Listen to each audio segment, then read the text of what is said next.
Alam nyo po ba mga kababayan na ito pong si Teo Moreno gustong ipahiya ito pong si LRY aka Small Boy at ito pong si Alputera, dahil alam naman po natin mga kababayan na ito pong si Alputera kasama po nitong si Teo Moreno. At kung tutusin pa nga mga kababayan, kung matatandaan nyo nung nagsasagawa po sila ng signature caravan para daw kuno mailabas etong si dating Pangulong Duterte sa International Criminal Court, kasama po nila etong si Teo Moreno. So ngayon, pakinggan po natin etong ubasahin po natin etong nakita po nating balita galing po sa Catholic Faith and Politics. Sabi po dito mga kababayan, Teo Moreno versus Attorney Jesus Palsis, bardagulan sa BNC or dito po sa Bilyonaryo News Channel. Sabi pa dito, inaasahang magtatapat sa isang mainit na diskusyon ang online personality na si Alex Destor, na mas kilala bilang Teo Moreno, at ang abogadong si Attorney Jesus Palsis, matapos tanggapin ang hamon ni Teo Moreno sa kanyang social media post. Nagsimula ang usapin ng hayagang ipahayag nitong si Teo Moreno ang kanyang kahandaang makipagbakbakan sa Bilyonaryo News Channel or dito po sa BNC, kung saan binanggit pa nito na handa siya sa isang bardagulan nang walang sinusunod na patakaran o walang sinusunod na rules mga kababayan. Alam nyo naman, ito para sa akin ha, tiyak na mapapahiya po dito itong si Teo Moreno. Bakit ko po nasabi mga kababayan? Kita nyo ba yung nangyari kay Attorney Libayan? Diba? Sinoplak at ipinahiya mga kababayan, harap-harapan ni Attorney Jesus Palsis. At kung makikita nyo pa nga mga kababayan, may mga times nga na napipikon-pikon na eto pong si Attorney Libayan. Tapos ngayon, etong si Teo Moreno na wala namang alam, gustong hamunin ng debate, eto pong si Attorney Jesus Palsis. Ano po, so sabi pa dito, basahin pa natin. Agad naman sumagot si Attorney Jesus Palsis at tinanggap ang hamon ni Teo Moreno. Ayon kay Palsis, nagkaroon na siya ng komunikasyon sa mga boss ng BNC at positibo ang tugon ng network para maisakatuparan ang nasabing tapatan. Nagmungkahi na rin ang abogado ng mga posibleng petsa para po sa debate na maaaring ganapin sa Mayo 2 or 3 o Mayo 9 o Agis mga kababayan sa time slot bago ang programang Agenda Weekend. Sabi pa dito, bagamat bukas si Palsis sa mungkahe ni Teo Moreno na magkaroon ng malayang format o no rules na debate, binigyan din ng abogado na dapat ay maging malinaw ang mga paksang tatalakayin. Ang dalawang personalidad ay kilala sa pagkakaroon ng magkataliwas na pananaw sa iba't ibang isyong panlipunan, lalo na sa politika, kaya naman inaabangan na ang kalalabsan ng naturang face-off mga kababayan or debate nito pong dalawa, nitong si Teo Moreno na allegedly pinipinance ni LRY po sa pamamagitan nito pong si Alputera. Kaya nga kung titingnan nyo mga kababayan, pagka napahiya dito si Teo Moreno, parang ipinahiya mo na rin itong si LRY aka Small Boy na allegedly nagpipinan sa inyo sa pamamagitan nito pong si Alputera. Biruin nyo, ang lakas ng loob na maghamon ng debate kay Attorney Jesus Palsis pa. Alam naman natin kung ano yung nangyari kay Libayan nung pinatulan ni Attorney Jesus Palsis. So sabi nga dito mga kababayan, quote and quote sabi nga dito ni Teo Moreno, naghahanap daw ng bagong debate victim si Jesus Palsis. Go ako!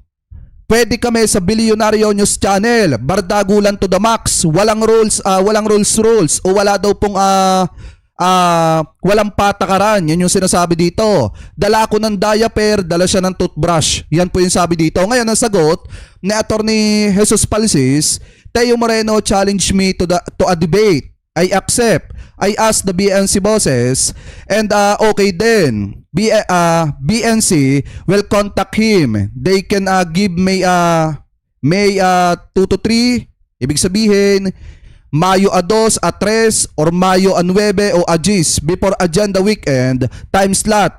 Late afternoon. I'm fine with no rules but debate topics must be clear. Ibig sabihin yung tatalakay na pag-uusapan mga kababayan o yung topic po nila dapat klaro. Ano po kasi, biruin mo, si Teo Moreno nagsabi na wala daw pong patakaran o walang rules. Kahit ano ang sabihin nila.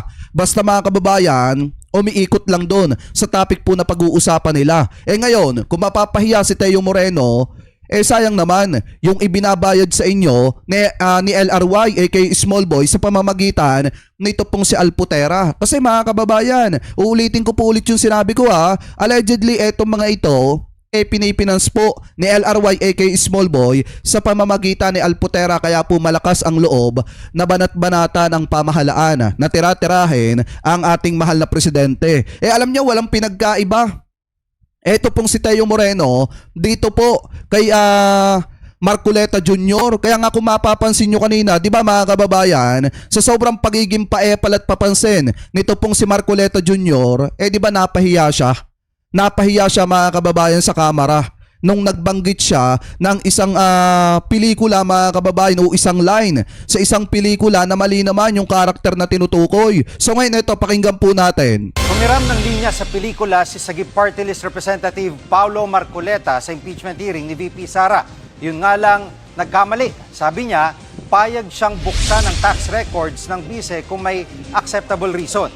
Tulad daw ng sinabi ng karakter na si Popoy sa pelikulang One More Chance. Pero Diba si Popoy, si John Lloyd yun, naman nagsabi nung salitang binitawan niya, si Piolo. maling karakter at pelikulang Magbabanggit na nga lang mga kababayan na itong si Marcoleta Jr.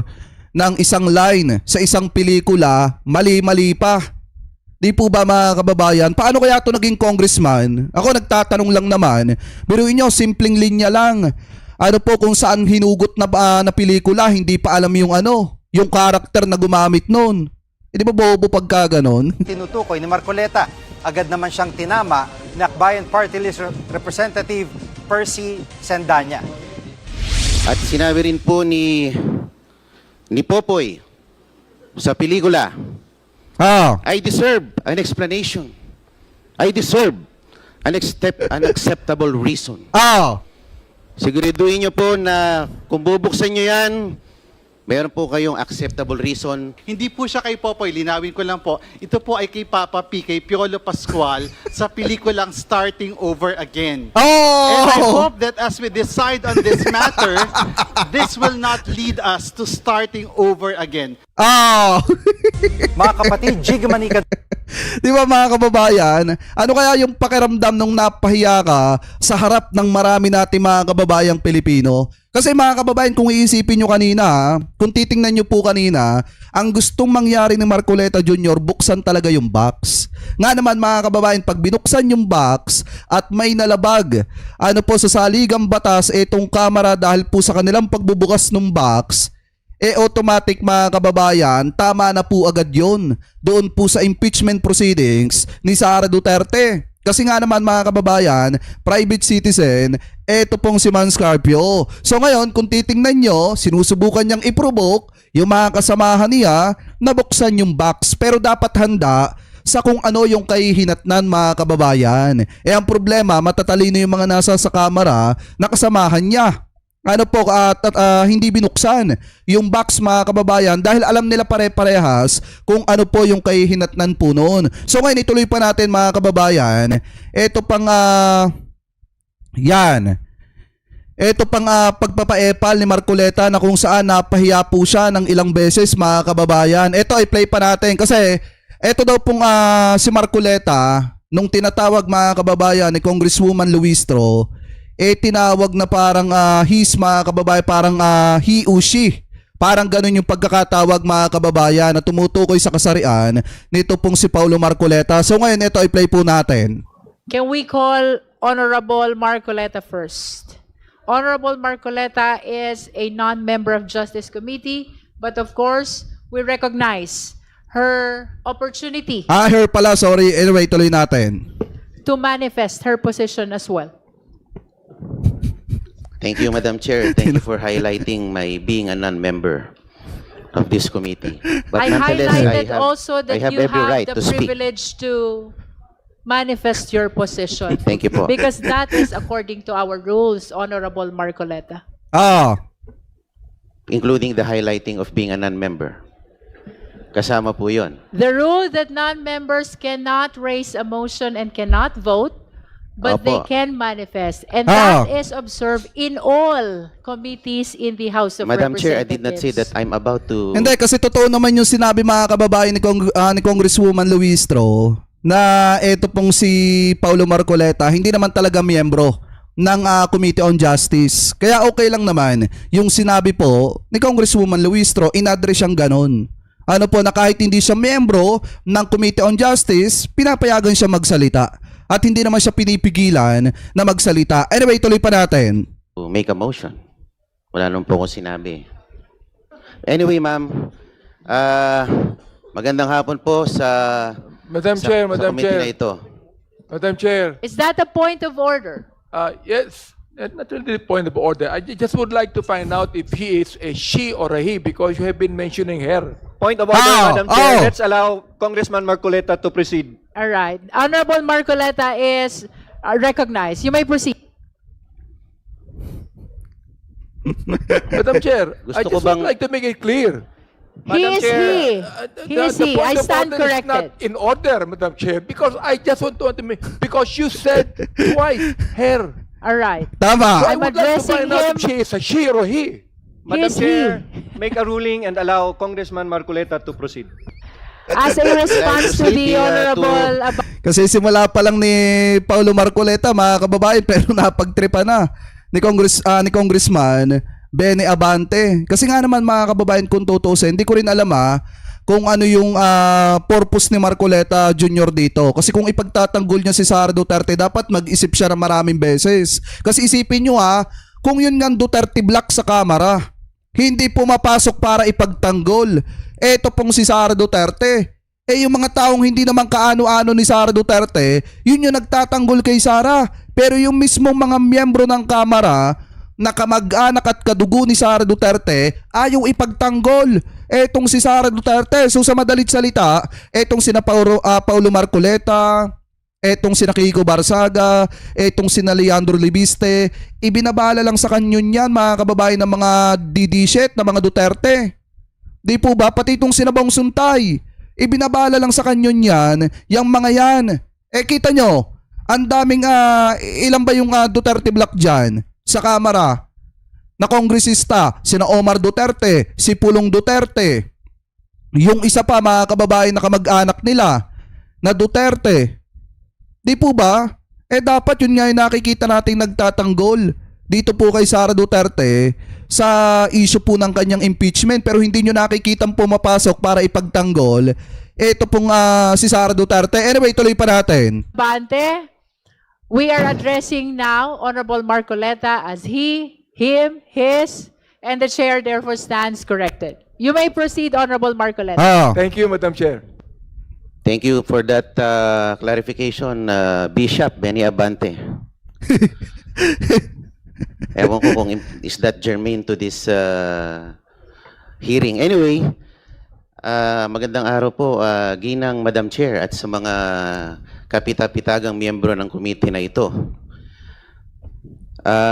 Marahil ay inaasahan nyo na ako po ay magbibigay ng manifestasyon para tutulan Yan. ang pagbubukas ng box na yan mula sa BIR. Ang katunayan po, ako po ay hindi tututol. You may go ahead and open it all you want. Sabi nga ni Madam Chair, hawak niya ang beat. Sino ba naman ako para pigilan ito? Sabi nga ng kanta, huwag mong bibitawan.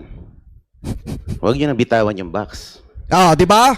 So I Kita nyo, dare the committee to kita nyo, pinoprovoke niya yung mga kasamahan niya na bumoto mga kababayan para buksan yung box. Kasi alam niya yan, kapag binuksan yung box mga kababayan at may nalabag sa saligang batas, talagang malaking tama po yan. Malaking red flag yan dun po sa proceedings ng impeachment mga kababayan ni Sara Duterte dahil nga itong si Mans Carpio ay private citizen. Anyway, tuloy pa natin. open the box, but with a caveat. Siguraduhin niyo po na hindi kayo nakalalabag sa batas. Di ba? At sinabi rin po ni Popoy Yan, sa pelikula, I deserve an explanation. I deserve unacceptable reason. Ah, Siguraduhin nyo po na kung bubuksan nyo yan, meron po kayong acceptable reason na naayon sa batas. At ako po ay kaisa nyo rin sa komite na ito sa paghahanap ng katotohanan. Pero sa ating paghahanap at pagsasiliksik ng katotohanan, siguraduhin po natin na tayo po ay hindi nakalalabag sa ating mga batas. Maraming salamat po, Madam Chair. Again, that is a manifestation and therefore it does not deserve or require any answer. Let us proceed. If there are no other members who wish to, the Honorable Sendanya is recognized. Thank you very much, Madam Chair. Ang haba na po na kwentuhan natin kay Basha at saka kay Popoy. No? Nagkaroon na nga po ng sequel, ang One More Chance, no? Second Chance. Ayan. Pero inuulit ko po, this is a second chance to hold the Vice President accountable for abuse of power at dun po sa pagnanakaw sa kaban ng bayan. Tama. At yung second chance po na ito, 2 years in the making. That's why we appeal to the wisdom of this committee to ensure that we hold her accountable. Sabi nga po ng mga kaibigan ko, eyes on the ball. Tama. And the ball is ensuring that we get this to the Senate and the Vice President is convicted. And I hope that would guide the committee in making this all-important decision. Thank you very much, Madam Chair. Having heard all the manifestations of the justice members, we are temporarily suspending our hearing. Ayan mga kababayan, no. Kasi kung titingnan nyo, ang gusto talaga mangyari dyan, ni Paulo Marcoleta, mga kababayan, mabuksan yung box. At saka kung titingnan nyo rin dun po sa usapin, kanina, ng pagbabanta po ni Sara Duterte, sinasabi ni Paulo Marcoleta na hindi naman daw po nagbanta itong si Sara Duterte kay Presidente, kay PBBM, sa First Lady, at saka po sa former House Speaker na si Martin Romualdez. Maliwanag ka mga kababayan na kahit pasabihin nilang conditional threat, kahit pasabihin nila na may nagtanong, nasabit na sabi na ni Sara Duterte. At ang saksi niyan, ang mga kababayang Pilipino po natin. Nakita ng taong bayan yan, napanood, narinig, nang nakalive pa. Diba mismong binanggit ni Sara Duterte yan, kahit pa sabihin nila yan na conditional threat o kung ano-ano man ang tawag nila dyan, pagbabanta pa rin po yan. So ngayon, dito naman sa issue ng box mga kababayan, kung babalikan po natin ito, ang gusto talaga mangyari dyan ni Paulo Marcoleta, hindi nyo ba napapansin? Sa lahat ng proceedings na nagdaan patungkol po dito sa impeachment ni Sara Duterte, puro pagtutol po at pagdepensa kay Sara yung ginagawa niya. Pero yung kaninang sinabi niya na hindi siya tumututol na buksan yung box, yun po mga kababayan, alam niya sa sarili niya na kapag binuksan yung box mga kababayan at may nalabag yung proseso ng impeachment mga kababayan dito sa saligang batas, malaking red flag po yan sa impeachment proceedings. Kaya gustong gusto po niya na mapabuksan sa mga kasama niya po.